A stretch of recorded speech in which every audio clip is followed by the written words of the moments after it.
Et nous allons passer au panel numéro 2, qui sera...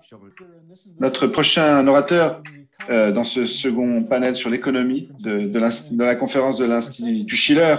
Le deuxième orateur est le professeur Justin Ifyu Lin de la Chine, doyen de l'Institut de la nouvelle structure économique et de l'Institut de la coopération et du développement national de l'Université de Beijing. Le thème de sa présentation est l'initiative chinoise des nouvelles routes de la soie, raison d'être et impact probable. Dr. Justin Lin, merci beaucoup. C'est vraiment c'est une conférence très importante dans des temps de défi et je suis très honoré d'être membre de ce panel, de cette conférence et de partager avec vous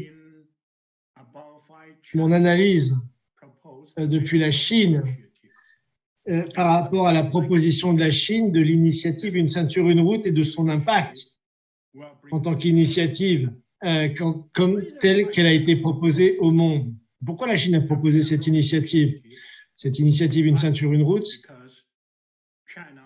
D'abord parce que la Chine veut être responsable d'une politique de stabilité au niveau international. La Chine, vous le savez, est la deuxième économie du monde aujourd'hui en termes de croissance économique. Et en partageant cette prospérité, cette volonté de partager cette prospérité, la Chine veut s'assurer de la stabilité internationale. Car aujourd'hui, elle est un pays qui fait le plus de commerce au niveau mondial, d'échanges commerciaux avec les autres pays dans le monde. Donc, elle a besoin de cette sécurité. Donc, la Chine doit faire cette contribution au monde, car sa position en tant que premier partenaire commercial de nombreux pays nécessite cette politique de prospérité, que ce soit le Japon ou les autres nations du monde. Ça, c'est la contribution de la Chine.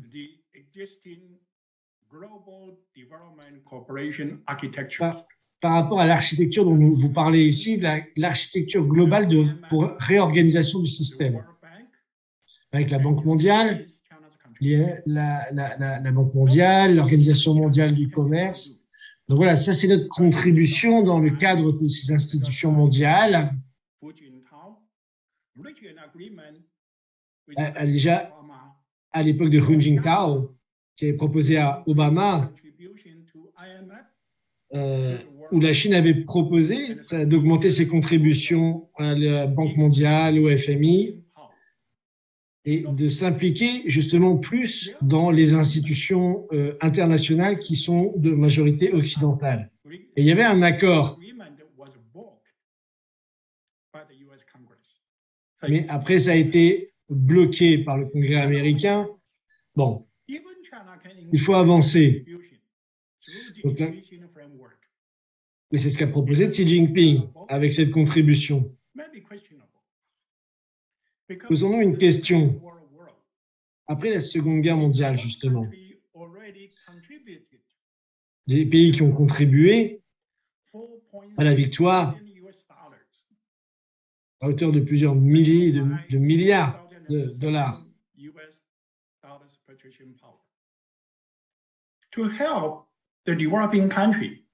Pour aider les pays, à l'époque les pays développés ou en développement, cette politique était l'idée d'aider, après la Seconde Guerre mondiale, d'avoir des politiques de développement à l'échelle internationale, de soutien. Donc, il y a eu des aides même à la Corée du Nord, à des pays comme ça, jusque dans les années 70, où les niveaux de vie ont pu augmenter.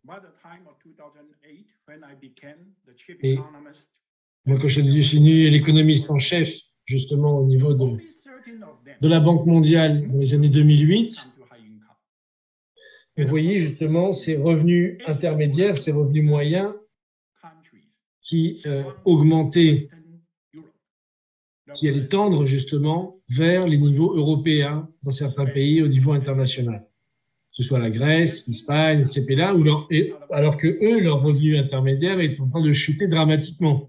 Vous savez, après la crise de 2008. Dans les pays dits industrialisés ou pays dits développés.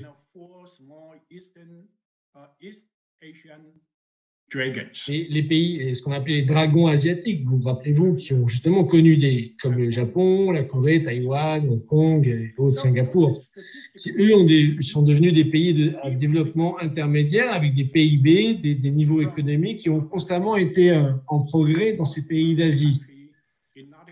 Mais des pays en Amérique latine, en Asie centrale, en Afrique,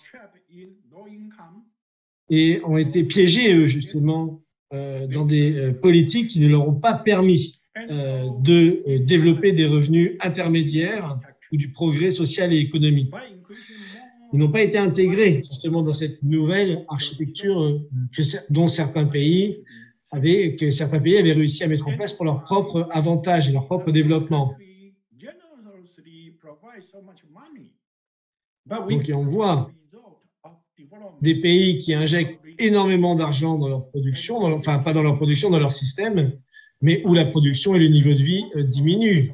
Donc on voit bien que là, il y a un problème dans la conception économique qui ne permet pas, la création monétaire ne permet pas l'augmentation de développement, de la santé, de la protection sociale, du travail et autres.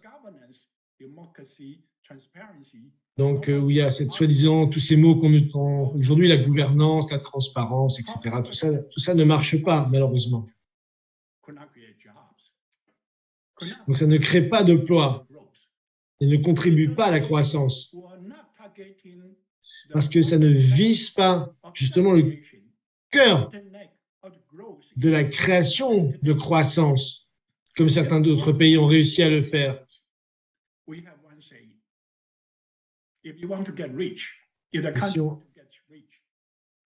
Si vous voulez être riche, comme on dit ici en Chine et comme le disait Confucius, si vous voulez être riche, construisez une route ou un pont. Ne créez pas de l'argent. Donc, développer des technologies modernes, des infrastructures. Et c'est tout l'esprit de l'initiative, justement, une ceinture, une route,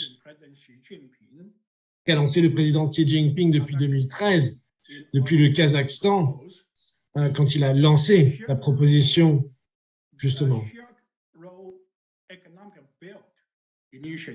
Cette initiative internationale.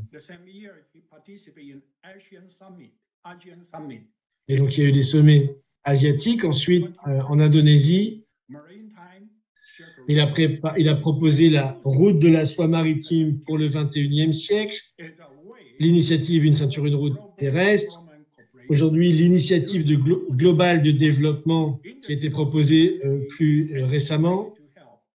Et ça, c'est une proposition de partenariat avec les pays qui sont encore sous-développés ou non développés ou en développement pour accélérer, en fait, cette vision de développement infrastructurel qui est le cœur même de la croissance réelle.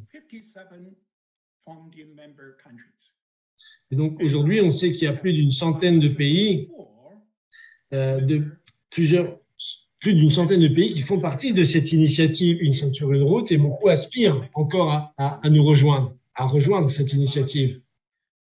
Donc, c'est devenu la plus grande initiative de développement mutuel aujourd'hui à l'échelle internationale et dans les institutions. Et ainsi, il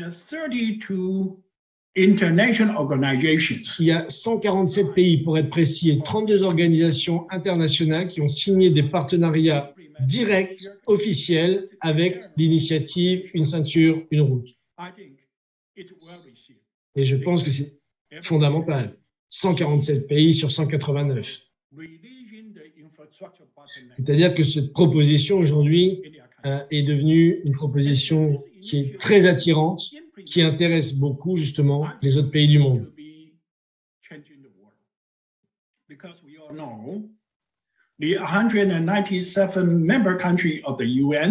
On sait qu'il y a 189 pays aux Nations Unies qui ont conclu des accords sur l'agenda 2030 vous savez, l'agenda de développement durable 2030, donc où il y a 17 objectifs du développement durable, les fameux 17 objectifs, voilà, la durabilité, la soutenabilité de l'économie, la santé, l'éducation, voilà. Alors, comment on va faire tous ensemble pour justement remplir ces objectifs de développement durable fixés par l'ONU et que pour lesquels tout le monde sont d'accord?